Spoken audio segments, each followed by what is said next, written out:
নমস্কার বন্ধুরা, তোমাদের সকলকে ডেস্টিনেশন কি ইউটিউব চ্যানেলে স্বাগত। তোমরা আজকে থাম্বনেল দেখেই বুঝতে পেরেছো আজকে আমরা ডাব্লিউবিপি এবং কেপি এই দুটো পরীক্ষা কবে হতে চলেছে সেই ব্যাপারে আলোচনা করব। তো তার আগে তোমাদেরকে যে বিষয়টা জানতে হবে সেটা হচ্ছে ওবিসি মামলা। ওবিসি মামলার জন্যই কিন্তু পশ্চিমবঙ্গের পরীক্ষাগুলো সব আটকে আছে, ঠিক আছে।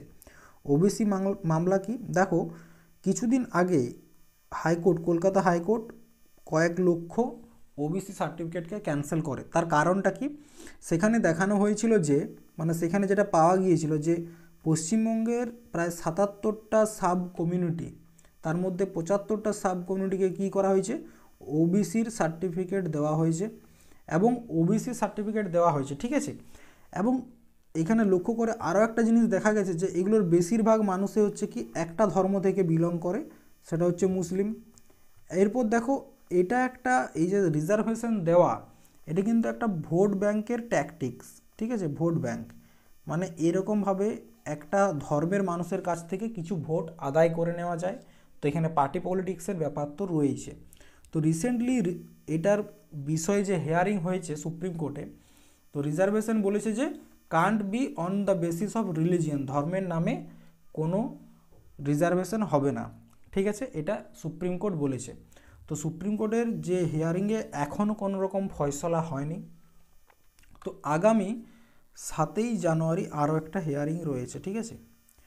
তো এখান থেকে একটা জিনিস তোমরা কনফার্ম হতে পারছো যে আগামী ডিসেম্বর বা জানুয়ারির মধ্যে কিন্তু ডাব্লিউবিপি বা কেপি কোনো পরীক্ষাই হচ্ছে না, 2024-এ তো পরীক্ষা হচ্ছে না, এটা কনফার্ম।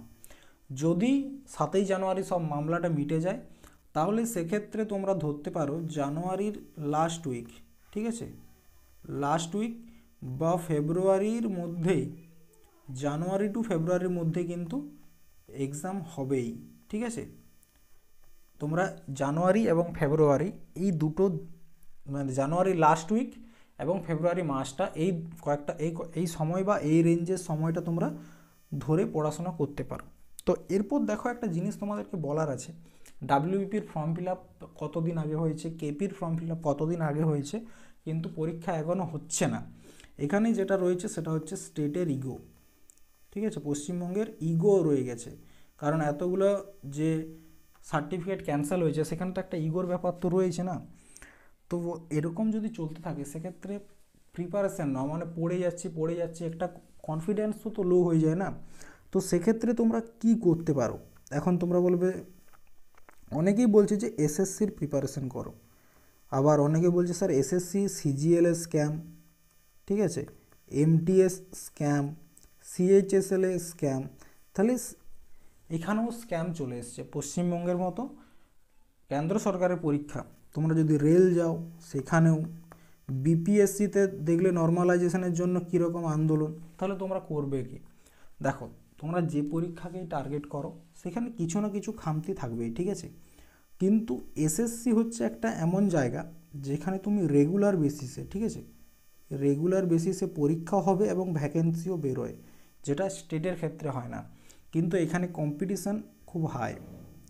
দেখলে সিজিএলএ প্রিতে 150+ কাট অফ যাচ্ছে, ঠিক আছে, 150+।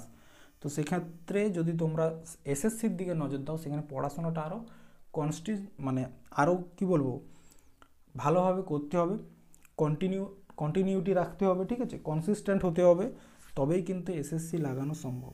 যদিও পশ্চিমবঙ্গের পরীক্ষার তুলনামূলক ইজি হলেও পরীক্ষার কোনো জুত নেই, কবে হবে না হবে সেই বিষয়ে কোনো ঠিক নেই, ঠিক আছে।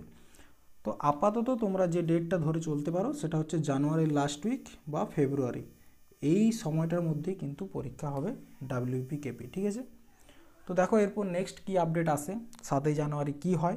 ততদিন তোমরা সকলেই জেনেছো যে এসএসসির যে নতুন ক্যালেন্ডার 2025-এর সেটা বেরিয়ে গেছে, প্রিপারেশান শুরু করো। আমরা আমাদের ইউটিউব চ্যানেলে এসএসসি এমটিএস 2024-এর যতগুলো জিকে প্রশ্ন এসেছিলো প্রত্যেকটা শিফটের প্রত্যেকটা প্রশ্ন আলোচনা করব একদম। যেমন পলিটির তো অলরেডি শুরু করে দিয়েছি, সাবজেক্ট ভিত্তিক শুরু হবে, ঠিক আছে, পলিটি শুরু হয়েছে, আর অন্যান্য শুরু হবে।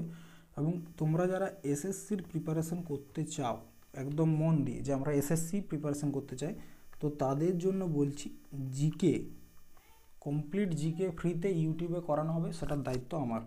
তোমরা শুধু চ্যানেলটির পাশে থেকেও প্রত্যেক দিন ক্লাস করো এবং রিভিশনটা করতে থাকো, ঠিক আছে? চলো বাই, আজ এই পর্যন্তই। ধন্যবাদ, জয় হিন্দ।